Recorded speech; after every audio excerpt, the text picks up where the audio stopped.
ಒಂದೇ ಒಂದು ಚಮಚ ಇದಿದ್ರೆ ಸಾಕು ನೋಡ್ರಿ. ಅನ್ನದ ಜೊತೆಗೆ, ಮೊಸರನ್ನದ ಜೊತೆ, ಚಪಾತಿ, ದೋಸೆ, ಇಡ್ಲಿ ಯಾವ್ದ್ರ ಜೊತೆಗೆ ತಿಂದ್ರೂ ರುಚಿ ಮಾತ್ರ ಡಬಲ್ ಆಗೋದು ಗ್ಯಾರಂಟಿ. ಹುಳಿ, ಖಾರ ಮತ್ತೆ ಇಂಗಿನ ಸುವಾಸನೆ ಅದ್ರಲಿಂದ ಮಾಡಿರೋ ಈ ಮಾವಿನಕಾಯಿ ತೊಕ್ಕನ್ನ ನೀವು ಒಂದು ಸರ್ತಿ ನಾ ಹೇಳಿರೋ ರೀತಿ ಒಳಗ ಮಾಡಿ ನೋಡ್ರಿ. ಇದನ್ನ ಮಾಡಿ ನೀವು ಸ್ಟೋರ್ ಮಾಡಿನೂ ಇಡ್ಬೋದು. ಹ್ಯಾಗ್ ಮಾಡೋದು, ಹ್ಯಾಗ್ ಸ್ಟೋರ್ ಮಾಡ್ಬೇಕು ಅನ್ನೋದನ್ನ ಡಿಟೇಲ್ ಆಗಿ ಹೇಳ್ತೀನಿ. ಹರೇ ಶ್ರೀನಿವಾಸ ಸ್ವಾದಿಷ್ಟ ರೆಸಿಪಿಗೆ ಸ್ವಾಗತ. ಈ ಮಾವಿನಕಾಯಿ ಸೀಸನ್ ಬಂದ್ರೆ ಸಾಕು, ಮಾವಿನಕಾಯಿ ಒಳಗೆ ನಾವು ಬಹಳ ವೆರೈಟಿ ಮಾಡ್ತಿರ್ತೀವಿ. ಅದ್ರೊಳಗೆ ಈ ಮಾವಿನಕಾಯಿ ತೊಕ್ಕನ್ನ ನೀವು ಮಾಡಿ ಇಡ್ರಿ, ಯಾವಾಗ ಬೇಕೋ ಅವಾಗ ಅನ್ನದ ಜೊತೆಗೆ, ಮೊಸರನ್ನದ ಜೊತೆ, ದೋಸೆ, ಇಡ್ಲಿ ಎಲ್ಲದ್ರ ಜೊತೆನೂ ನೀವು ಇದನ್ನ ತಿನ್ಬಹುದು. ಆಮೇಲೆ ಟಿಫನ್ ಬಾಕ್ಸ್, ಲಂಚ್ ಬಾಕ್ಸಿಗಂತೂ ಇದು ಬಹಳ ಪರ್ಫೆಕ್ಟ್ ಆದ ಒಂದು ತೊಕ್ಕದೆ. ಇದನ್ನ ಯಾವ ರೀತಿ ಮಾಡೋದು ನೋಡೋಣ. ಇಲ್ಲಿ ನಾನು 1 kg ಮಾವಿನಕಾಯಿ ತಗೊಂಡಿನಿ. ಮಾವಿನಕಾಯಿ ಚಂದ ಗಟ್ಟಿ ಇರ್ಬೇಕು, ಹಸುರಾಗಿರ್ಬೇಕು. ಚಂದ ತೊಳೆದು ಅದನ್ನ ಬಟ್ಟಿಯಿಂದ ಒರೆಸ್ಕೋಬೇಕು, ಎಲ್ಲೂ ಹಸಿ ಅಂಶ ಇರಬಾರ್ದು. ಆಮೇಲೆ ಅದಕ್ಕೆ ಮೇಲಿಂದ ತೆಳ್ಳಗಿರೋ ಸಿಪ್ಪಿನ ತೆಗೆದು ದಪ್ಪಗ ಇರೋ ಹೆರ್ಮಣಿಯಿಂದಾನೇ ಹೆರಿಬೇಕಿದು. ಸಣ್ಣಗಿರೋ ತುರಿಮಣಿ ಇರ್ತದಲ್ಲ ಅದ್ರಲ್ಲೇ ಹೆರಿಬೇಡ್ರಿ. ಈ ರೀತಿ ದಪ್ಪಗ ಇರೋ ಹೆರ್ಮಣಿ ಏನಿರ್ತದ ಅದ್ರಲಿಂದ ಹೆರಿದ್ರ ತೊಕ್ಕು ನೋಡ್ಲಿಕ್ಕೂ ಚಂದ ಆಗ್ತದ. ಆಮೇಲೆ ಬಹಳ ಮುದ್ದೆ ಆಗೋದಿಲ್ಲ. ಇವಾಗ ಈ 1 kg ಮಾವಿನಕಾಯಿದ ಈ ಹೆರ್ದಿರೋದನ್ನ ನಾನು ಒಂದು ಬಟ್ಲದಿಂದ ಅಳತಿ ಮಾಡ್ಲಿಕತ್ತೀನಿ. ಸ್ವಲ್ಪ ಕ್ವಾಂಟಿಟಿ ಒಳಗಿದ್ರ ಸಣ್ಣ ಬಟ್ಲ ಅಳತಿ ತಗೋರಿ, ಜಾಸ್ತಿ ಕ್ವಾಂಟಿಟಿ ಒಳಗಿದ್ರ ದೊಡ್ಡ ಬಟ್ಲ ಅಳತಿ ತಗೋರಿ. ಆದ್ರ ಒಟ್ಟು 4 ಭಾಗ ಮಾಡ್ಬೇಕು ಇದನ್ನ ಈಕ್ವಲ್ ಆಗಿ. ಅಂದ್ರೆ ಇದಕ್ಕ ನಾವು ಕರೆಕ್ಟ್ ಆಗಿ ಉಪ್ಪು, ಖಾರ, ಇದಕ್ಕೆ ಹಾಕೋ ಮಸಾಲೆ ಎಷ್ಟು ಹಾಕ್ಬೇಕು ಅನ್ನೋದನ್ನ ನಾನು ನಿಮಗೆ ಡಿಟೇಲ್ ಆಗಿ ಹೇಳ್ತೀನಿ. ಆಮೇಲೆ ಇದು ಬಹಳ ಪರ್ಫೆಕ್ಟ್ ಆದ ಮೆಜರ್ಮೆಂಟ್ ಅದ. ಇವಾಗ ನಾನು 1 ಬಟ್ಲದಿಂದ 4 ಬಟ್ಲ ಅದನ್ನ ಅಳತೆ ಮಾಡೀನಿ. ಅಂದ್ರೆ 1 kg ಮಾವಿನಕಾಯಿ ಅನ್ಕೊಳ್ರಿ. ಇವಾಗ ಅದಕ್ಕ 1 ಟೇಬಲ್ ಸ್ಪೂನ್ ಮೆಂತೆ ಕಾಳು.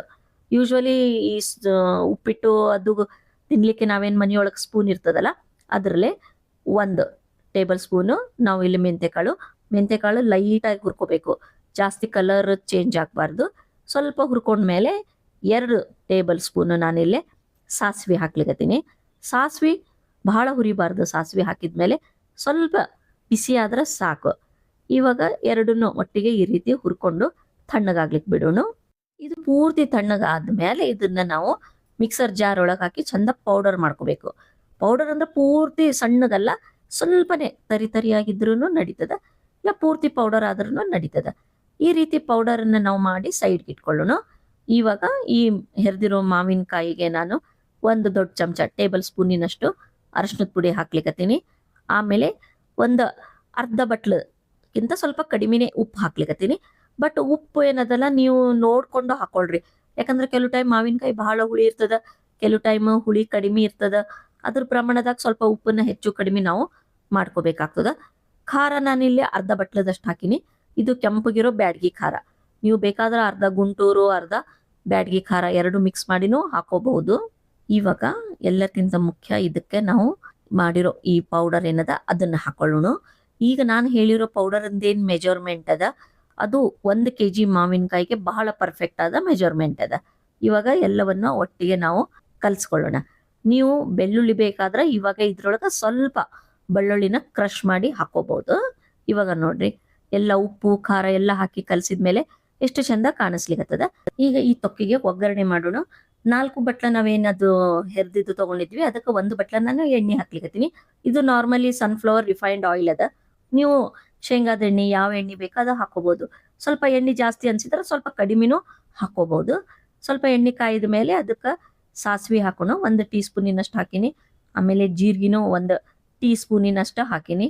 ಆಮೇಲೆ ಇದಕ್ಕೆ ನೀವು ಒಂದ್ ವೇಳೆ ಬೆಳ್ಳುಳ್ಳಿ ಬೇಕಾದ್ರೆ ಜಜ್ಜಿ ಇದ್ರೊಳಗೂ ಹಾಕೋಬಹುದು. ಬೆಳ್ಳುಳ್ಳಿ ಬೇಡ ಅನ್ನೋರು ಸ್ಕಿಪ್ ಮಾಡ್ರಿ. ಆಮೇಲೆ 4-5 ಒಣ ಮೆಣಸಿನ್ಕಾಯಿನ ಸಣ್ಣ ಪೀಸ್ ಮಾಡಿ ಇದ್ರೊಳಗೆ ಹಾಕಿನಿ.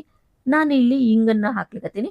ಚಲೋ ಒಳ್ಳೆ ಕ್ವಾಲಿಟಿ ಹಿಂಗ ಹಾಕ್ರಿ. ಯಾಕಂದ್ರೆ ಈ ತೊಕ್ಕ ಏನದ ಸ್ವಲ್ಪ ಹಿಂಗಿನ ವಾಸನೆ ಜಾಸ್ತಿ ಇದ್ರೆ ಟೇಸ್ಟ್ ಚಲೋ ಬರ್ತದ. ಆಮೇಲೆ ಬಾಳಿಕೆನೂ ಬಹಳ ದಿನ ಬರ್ತದ. ಆಮೇಲೆ ಎಣ್ಣೆ ಒಗ್ಗರಣೆ ಜಾಸ್ತಿ ಹಾಕೋದ್ರಿಂದ ಇದು ಒಂದು ಪ್ರಿಸರ್ವೇಟಿವ್ ಆಗಿ ಕೆಲಸ ಮಾಡಿ ಬೇಗ ಈ ತೊಕ್ಕು ಕೆಡೋದಿಲ್ಲ. ಒಗ್ಗರಣೆ ಎಲ್ಲ ಪೂರ್ತಿ ತಣ್ಣಗಾದ್ಮೇಲೆ ನಾವು ಕಲಿಸಿಟ್ಟಿರೋ ತೊಕ್ಕ ಏನದ ಒಗ್ಗರಣೆ ಒಳಗ ಹಾಕಿ ಚಂದ ಕಲ್ಸ್ಕೊಳ್ಳೋಣ. ಈ ರೆಸಿಪಿನ ನೀವು ಒಂದ್ಸರ್ತಿ ಟ್ರೈ ಮಾಡಿ ನೋಡ್ರಿ. ಇದೇ ರೀತಿ ಬಹಳ ರೆಸಿಪಿಗಳನ್ನ ನಾನು ಮುಂದೆ ಶೇರ್ ಮಾಡ್ತೀನಿ.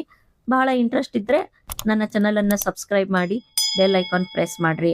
ಆಮೇಲೆ ಲೈಕ್, ಶೇರ್, ಕಾಮೆಂಟ್ಸ್ ಮಾಡ್ರಿ. ಈ ತೊಕ್ಕನ ಯಾವ ರೀತಿ ಸ್ಟೋರ್ ಮಾಡ್ಬೇಕಂದ್ರೆ ನೀವು ಇದಕ್ಕೆ ಯಾವ್ದು ಹಸಿ ಚಮಚ ಆಯ್ತು, ಹಸಿ ಪಾತ್ರೆ ಆಯ್ತು ಉಪಯೋಗಿಸಬಾರ್ದು. ಆಮೇಲೆ ಒಣಗಿರೋ ಏರ್ ಟೈಟ್ ಬಾಟಲ್ ಒಳಗೆ ಇದನ್ನ ಹಾಕಿ ನೀವು ಹೊರಗಡೆ 1 ತಿಂಗಳವರೆಗೂ ಇರ್ಬೋದು. ಫ್ರಿಡ್ಜ್ ಒಳಗೆ ಮಾತ್ರ ಆರಾಮಾಗಿ 6 ತಿಂಗಳವರೆಗೂ ಕೆಡದೆ ಹಾಗೆ ಇರ್ತದೆ. Thank you.